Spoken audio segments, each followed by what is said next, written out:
you make him very weak. Because this is no longer the God who created.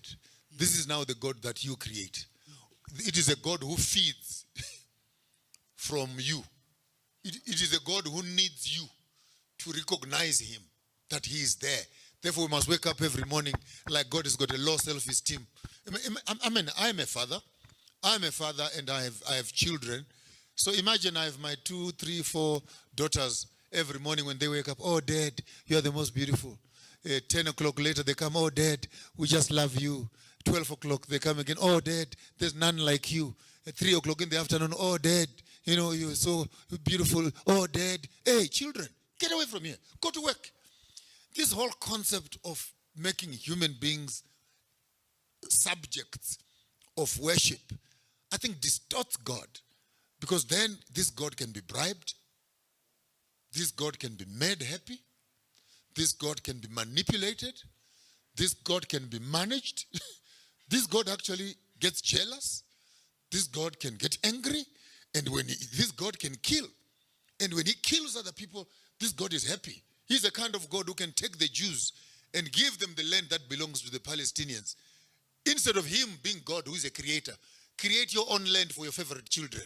No, he takes the land. It's almost me like a father. I buy my daughter a present.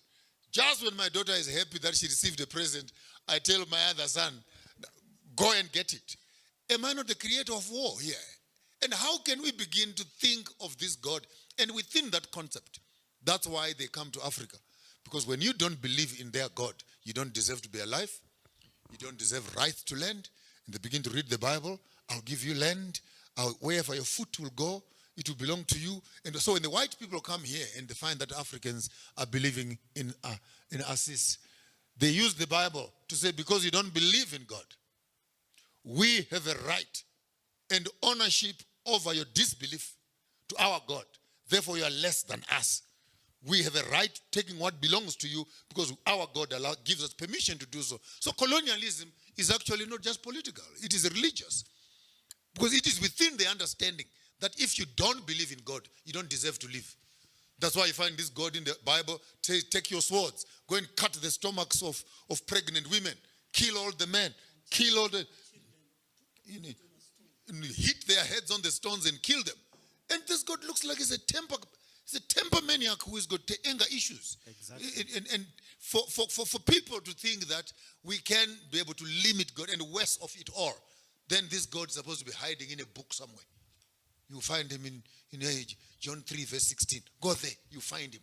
Oh, the whole creator of the universe is hiding in a book, and he must be looked for and found.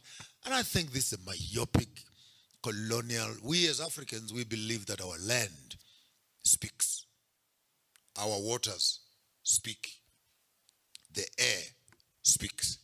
That's why creation says, when he went to the waters, he says, bring forth the fish. He went to the land and says, bring forth the animals. When he went to the air, he says, bring forth the birds. Now follow me carefully. So it means that when you access water and you can talk to it, the African knows that. When you access the land, you can talk to it. The African knows that. When you look at the air, the African talks to it. He knows that. And these three elements composite in us makes what we call life. And therefore to address them with respect and humility as sacred spaces from whence we have come becomes our first contact of what we might want to deem as African spirituality. It is to recognize that which is outside of us as much as it is inside of us, and to connect the water and the water, the soil and the soil, the air and the air. That is the beginning of consciousness. There's no worship that is above that than for you to know that this is life. And as you take it, it is actually, quote unquote, a religious expression. As you eat, this is life. And therefore, before you eat, gratitude and thankfulness should precede that. And as you breathe, it is life. And as such, every breath must count. And to be aware of these elements, this is what Ascension is all about. I think we don't worship the sun. We eat the sun. You didn't hear me? We live it. We eat the sun. It is through the sun that all the crops, all the animals, everything has. So you can say, I'm eating a fruit. You're not eating a fruit.